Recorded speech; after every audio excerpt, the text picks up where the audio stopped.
Let's take in the law and the gospel from the story of the flight to Egypt.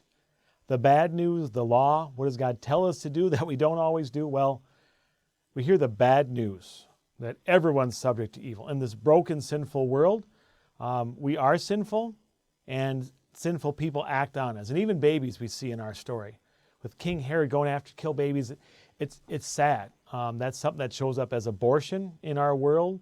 That shows up in people that abuse kids. How sad it is and how broken a world we are that we don't even take care of babies. That's such bad news. And then God says, do this. He says, act to be wise in the world. We see that God told Joseph to go, but also Joseph used his brain and said, I still want to be extra safe. I'm not going back to Bethlehem. I'm going to go up to Nazareth. God calls us to act and use his gifts and not to just take his protection for granted, not to test him, but to trust him. And finally, there are evil people who want to destroy Jesus' work. King Herod was an example of it, but there's a lot of people who are working against Jesus, and there's Satan himself guiding all that. That's the bad news. But there's such good news in our account.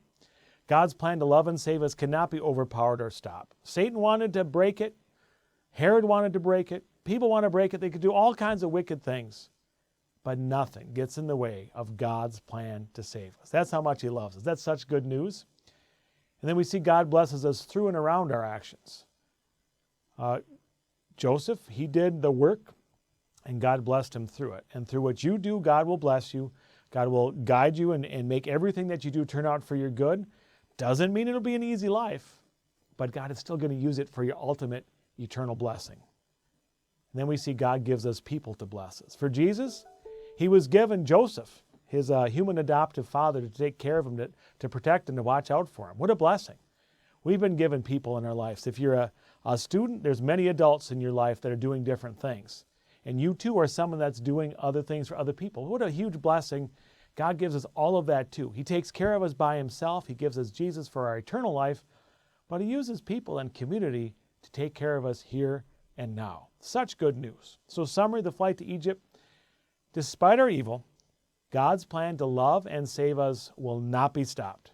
He usually uses people to bless us most directly in this life. This is good news for you.